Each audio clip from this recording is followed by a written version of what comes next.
रात के अंधेरे में सफेद साड़ी पहने अचानक एक औरत ट्रक के सामने आ जाती है। ट्रक ड्राइवर उसके नजदीक पहुंचकर ब्रेक लगाता है। वो औरत हाथ देकर कहती है, भाई साहब, हाईवे पर ही 10 किलोमीटर आगे मेरा गांव पड़ता है, मुझे वहां पहुंचने में मेरी मदद कीजिए। हाँ ठीक है मैडम, आकर बैठ जाइए। औरत गाड़ी पर आकर बैठ जाती है और कहती है, भैया तुम गाड़ी ठीक से नहीं चला रहे हो, लगता है तुम ड्राइवर नए हो। एक तो मैंने आपको गाड़ी पर बैठाकर गलती की और आप मेरे ही बारे में गलत बोलती जा रही हैं। अरे इतना ही डर है तो मैं गाड़ी रोक देता हूं, आप उतर जाइए।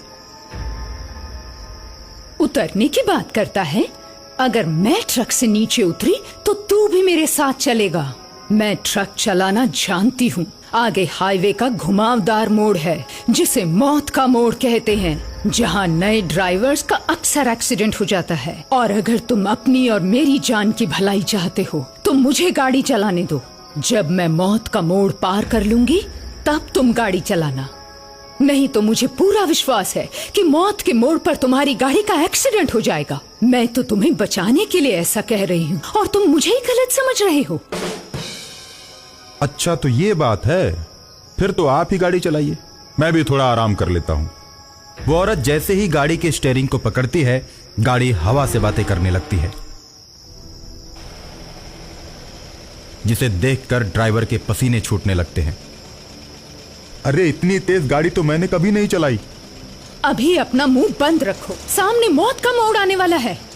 ड्राइवर चुप हो जाता है और सामने से आते हुए ट्रक को औरत देखती है। उसके बाद उसमें इस तरह टक्कर मारती है कि वो पलटकर हाईवे पर गिर जाता है और उसके ड्राइवर और कंडक्टर दोनों मर जाते हैं। जब ट्रक ड्राइवर वो दुर्घटना होते हुए अपनी आंखों से देखता है तो उसकी चीख निकल जाती है, मैडम जी ये आपने क्या कर दिया? मैंने कुछ नहीं किया। हाईवेज पर अक्सर ऐसे हादसे होते रहते हैं। मौत का मोड़ जैसे जैसे नजदीक आता जाएगा हादसे होते जाएंगे, और इसीलिए मैंने तुम्हें ड्राइविंग सीट से हटाया, वरना तुम चलाते तो अब तक हम मारे जाते और वो ट्रक निकल गया होता। लेकिन जब मैं गाड़ी चलाती हूँ तो इस मौत के मोड़ पर बहुत सी गाड़ियों को टक्कर मार के उन्हें गिरा देती, लेकिन मेरी गाड़ी का बाल भी बांका नहीं होता। वो तो शुक्र है कि मैं तुम्हें मिल गई, वरना तुम और गाड़ी दोनों गायब हो जाते।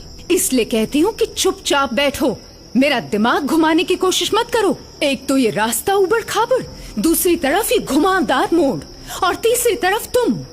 कहने को तो ये हाईवे है, मगर इस पर भी बड़े बड़े खड्डे बने हुए हैं। कोई ध्यान ही नहीं देता। किसी को क्या फिक्र है? गाड़ी पलटती है, ड्राइवर गिरते हैं, गिरने दो।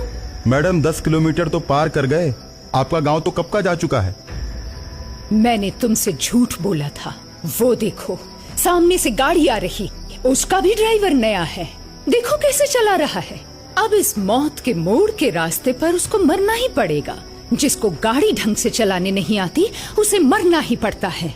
ऐसा कहकर सामने से आने वाली गाड़ी को टक्कर मारकर खाई में गिरा देती है। ड्राइवर आश्चर्यचकित रह जाता है। देखो ये भी गया।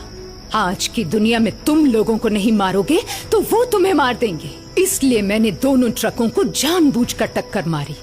अगर वो नहीं मरते तो हमें टक्कर मार के मार देते।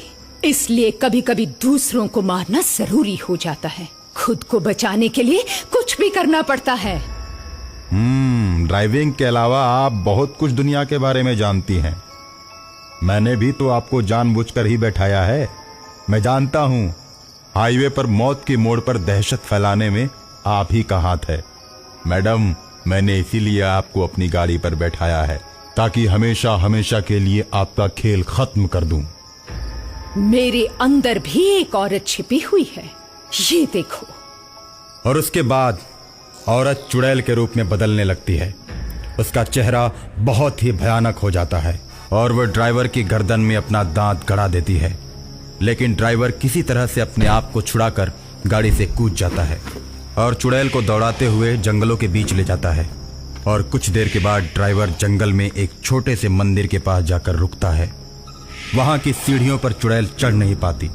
ड्राइवर अपने आप को सुरक्षित महसूस करने लगता है और मंदिर के ऊपर टंगी हुई घंटी को तोड़ लेता है और उसी से मारकर हाईवे की चुड़ैल का अंत कर देता है।